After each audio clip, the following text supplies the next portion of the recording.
Ah, bon.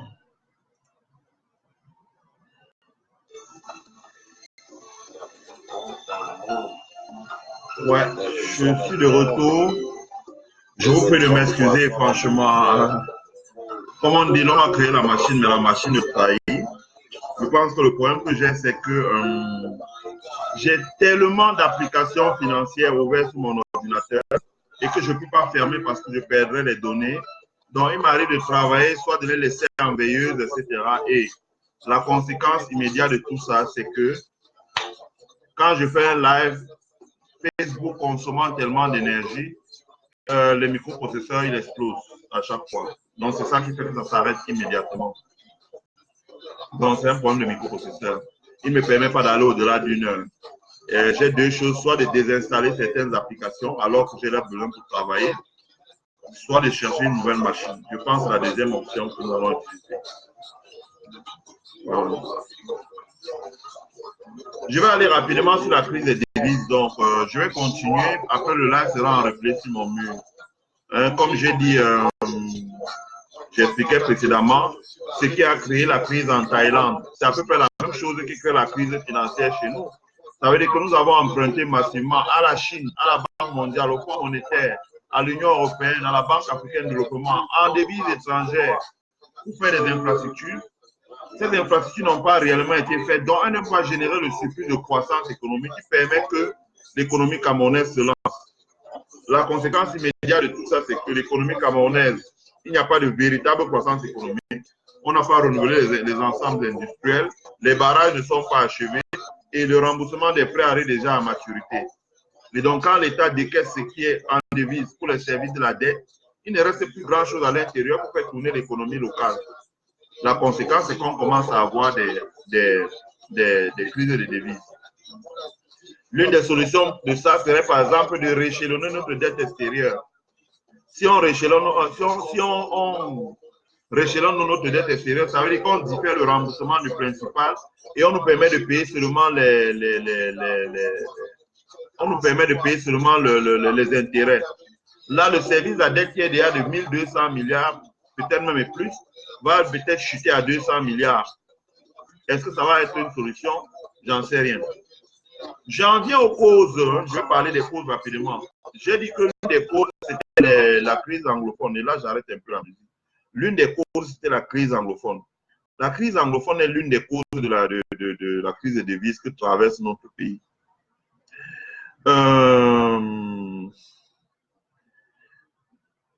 La zone anglophone, je pense que l'État du Cameroun a un peu sous-estimé ça.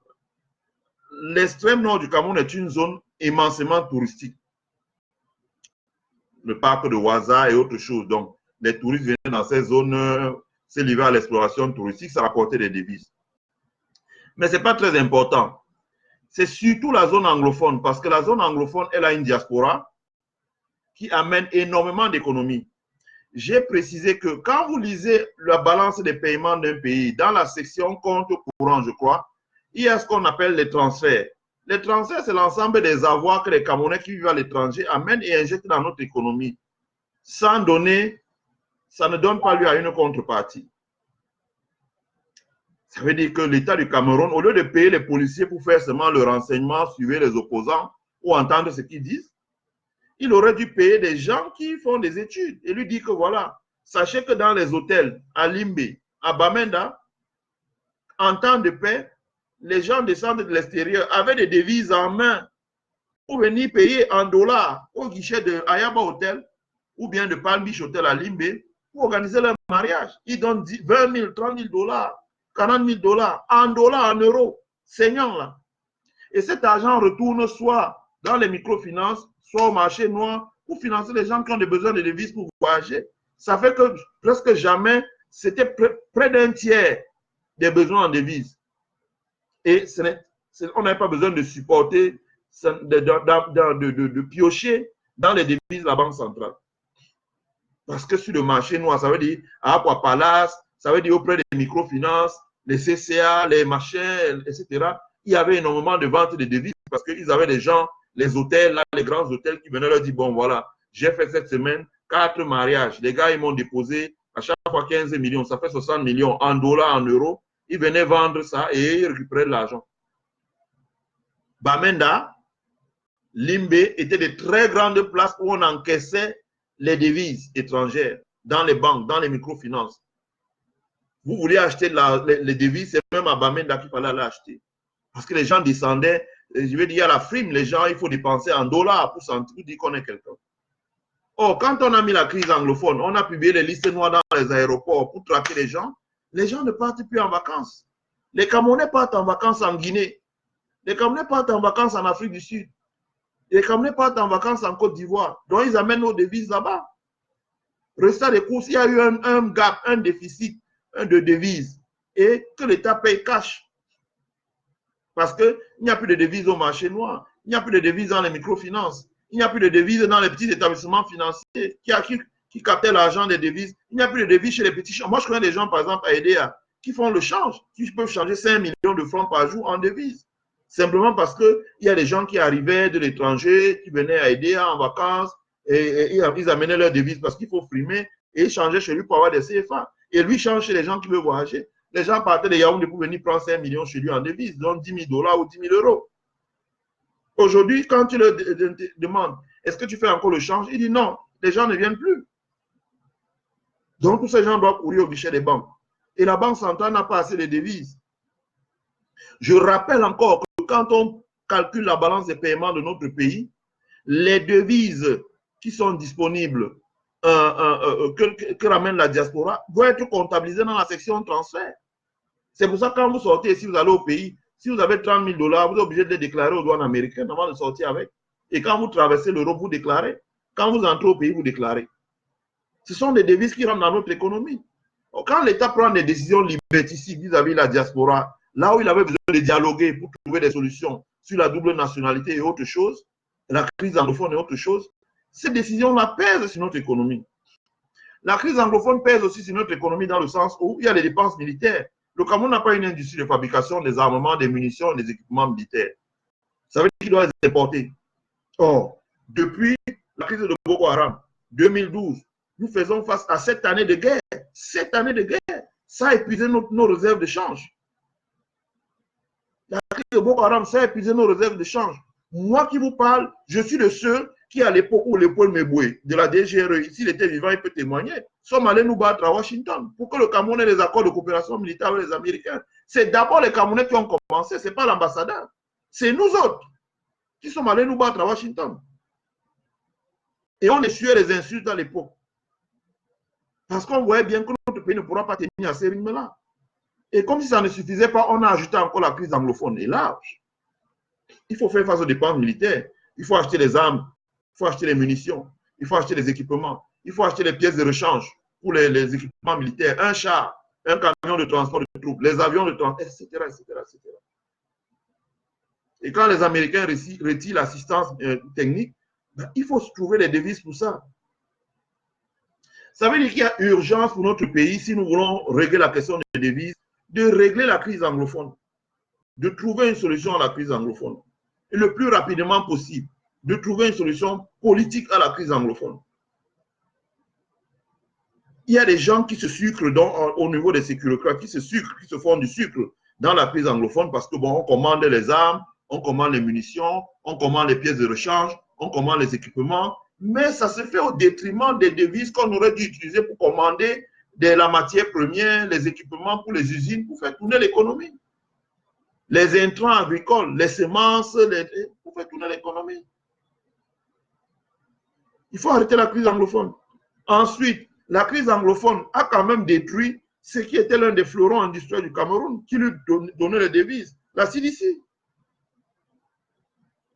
La CDC exporte l'huile de palme en dollars, l'huile de palmiste en dollars, les tourteaux en dollars, la banane en dollars, l'EVA en dollars, l'ananas en dollars. Je peux allonger la liste.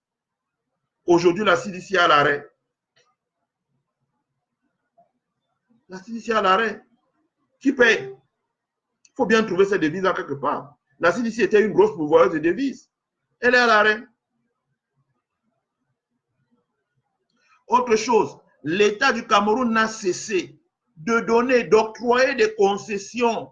C'est-à-dire que des monopoles, des duopoles, des oligopoles à des entreprises étrangères qui n'investissent et ne réinvestissent pas leurs dividendes. Je n'accuse pas les entreprises parce que l'État aurait dû prendre certaines mesures.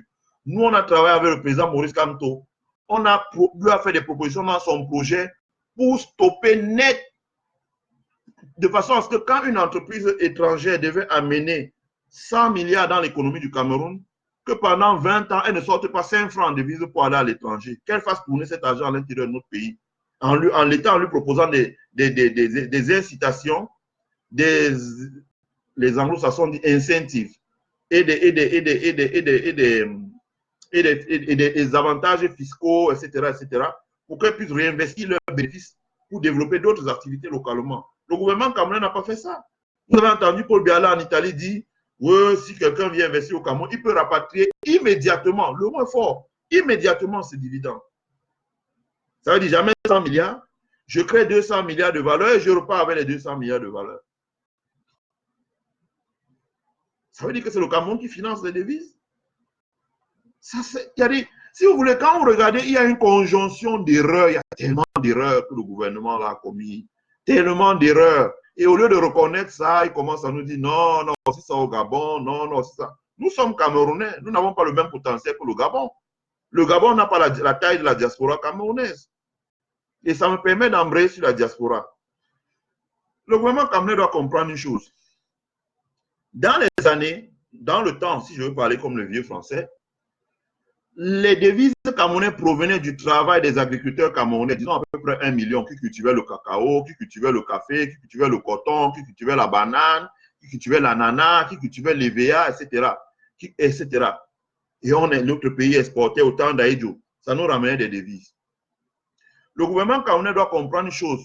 Ces 1 million-là, la taille a rétréci parce que ces secteurs, le gouvernement a bien abandonné le cacao. Il a abandonné le café. Nous, dans les cas regardés à l'ouest. Il a abandonné le coton au nord. Il a abandonné le riz. Il a laissé tout ça s'effondrer. Aujourd'hui, c'est 1 million de travailleurs, c'est à peu près 200 000. En revanche, quand vous regardez bien, le Cameroun a 8 millions de Camerounais qui vivent dans la diaspora, dont environ 6 millions sont des travailleurs qualifiés. Et ces 6 millions de travailleurs sont payés en devises. Alors, comment pouvez-vous tourner le dos? Et je l'ai dit à Benjamin Zébazé sur son mur, la différence entre le Cameroun et les pays d'Afrique de l'Ouest, c'est que quand vous regardez les pays d'Afrique de l'Ouest, ils ont fait des réformes pour inclure la diaspora dans le jeu économique, social et politique de leur pays. Parce qu'ils ont très bien compris que cette diaspora-là travaille et génère des devises. Et quand on l'inclut dans le jeu social, institutionnel et politique du pays, économique, ça leur permet de ramener ces devises au pays. Par exemple, dans une situation comme celle-là, je l'ai dit sur mon mur, l'État du Cameroun pouvait lancer un emprunt d'1 milliard de dollars pour mettre la liquidité, pour domicilier à la Banque centrale et permettre de refresh, de relancer le système et dire voilà, diaspora, je vous emprunte 1 milliard de dollars et je vous rembourse ça en francs CFA dans vos comptes ouverts au Cameroun. Ça aurait permis aux entreprises de dire bon voilà, ok, au moins avec ça, on va permettre aux entreprises industrielles de continuer à fonctionner pour que l'industrie ne s'arrête pas.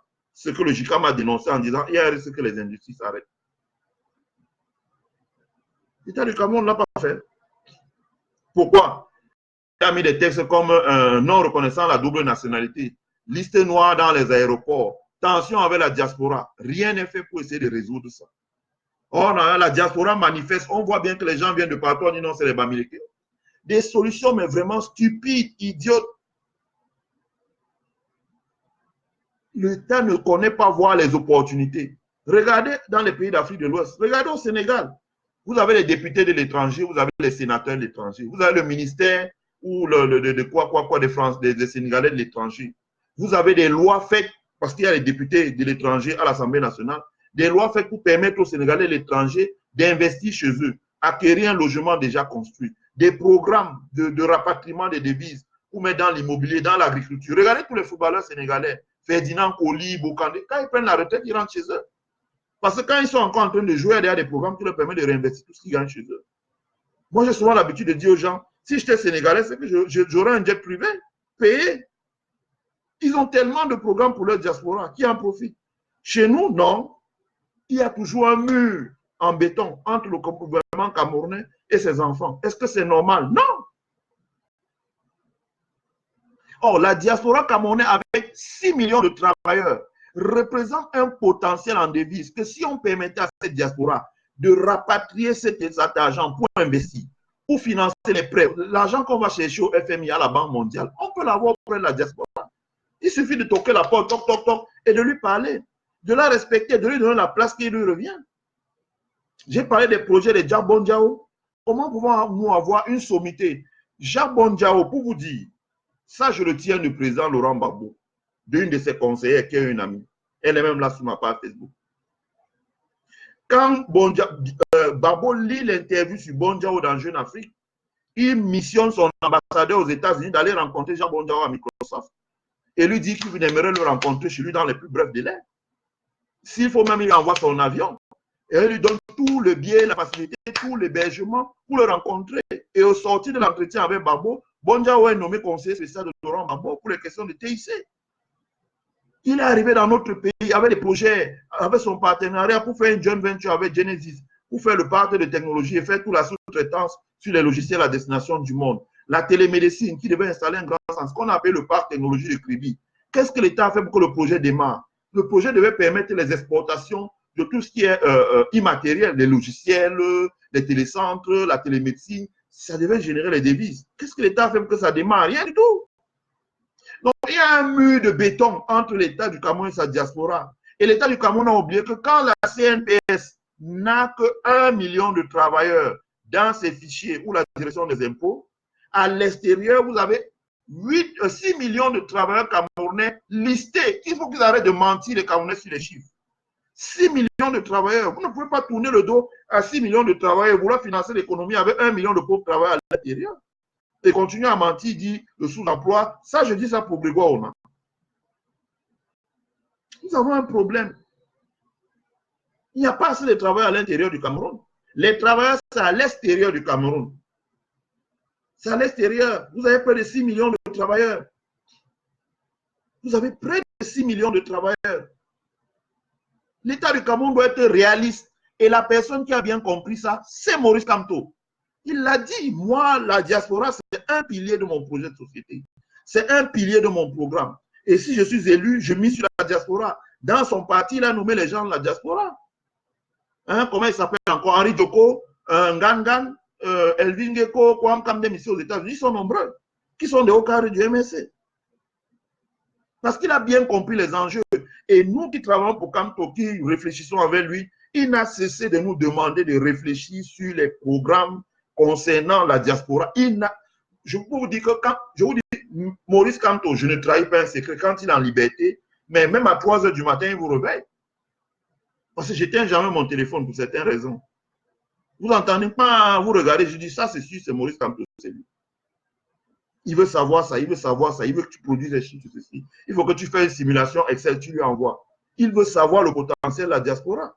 Comment un pays qui a 6 millions de travailleurs à l'étranger, qui travaillent, qui sont payés en dollars, qui soit à Dubaï, qui soit en Inde, qui soit en Malaisie, qui soit en Indonésie, qui soit en Chine, qui soit au Japon, qui soit à Taïwan, qui soit à Hong Kong, qui soit en Irlande, qui soit en Allemagne, qui soit aux États-Unis, qui soit au Canada, qui soit au Brésil, qui soit au Mexique.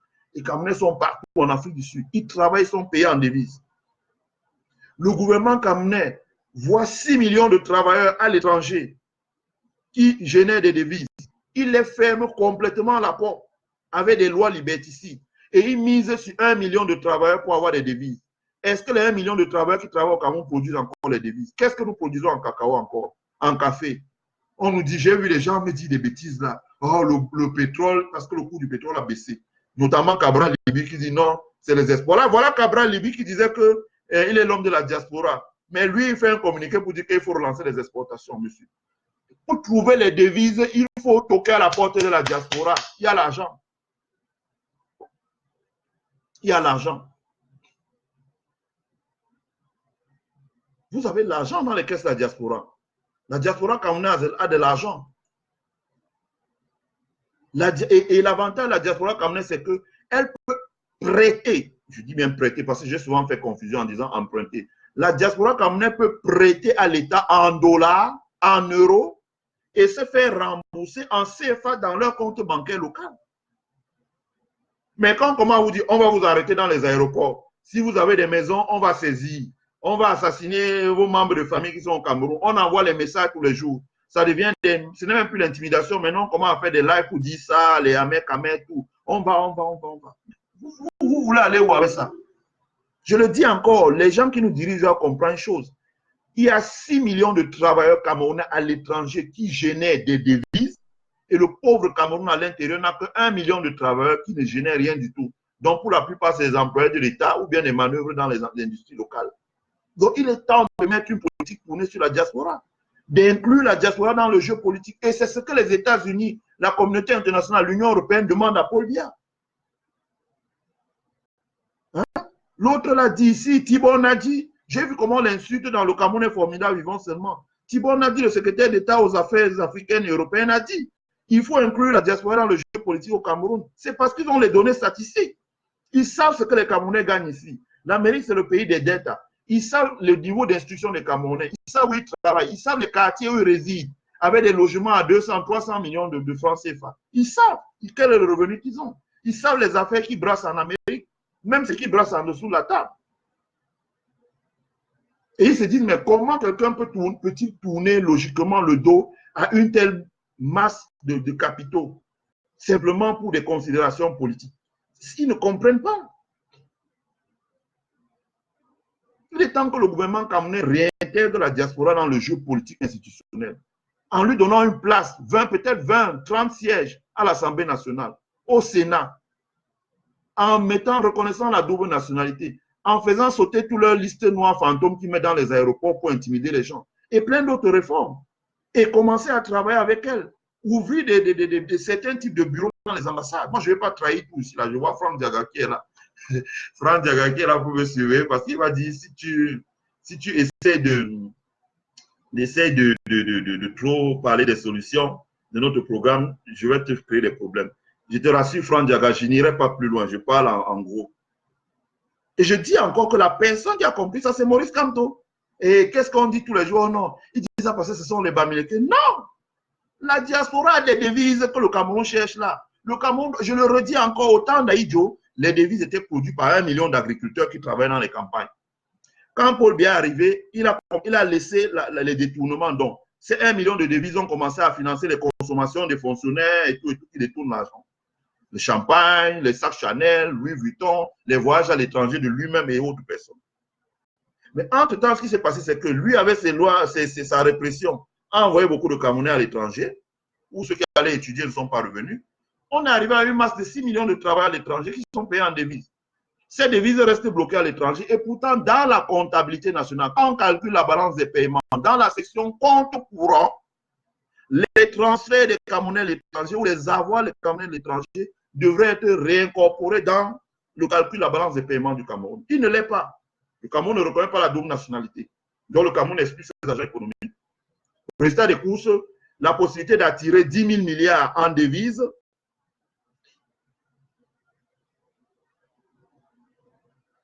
Voilà où est le problème. Je veux dire, vous pouvez raconter tout ce que vous racontez là, les dieux de nous se nous racontent sur Vision 4. Le problème, il est là. Et j'ai dit sur mon mur, je connais comment on monte ce type d'opération. Un mois, 2500 milliards en devises, un mix. Euro, dollar, yen, franc suisse, livre anglaise. On fait un mix. On met à la banque, à la berge là-bas. C'est pour ça que j'ai dit que je ne commente pas les histoires au Congo, au Gabon. Le Cameroun, ce n'est pas le Congo, le Gabon. Le Gabon n'a pas, ils ne sont même pas 2 millions. Le Cameroun a 6 millions de travailleurs à l'étranger. Ne mettez pas le Cameroun au même niveau que le Gabon. Je le dis ici et je ne mens pas. Je parle avec les présidents en CEMAC.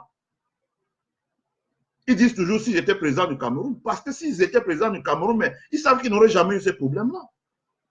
Comment vont-vous marginaliser une diaspora qui est aussi assise en termes d'avoir financier? Lancez les programmes de construction de 100 000 logements et vendez-les exclusivement à la diaspora. Les gens vont emprunter les 100 000 $ aussi, 50 millions, pour s'acheter un duplex au Cameroun et commencer à travailler pour payer ici, là.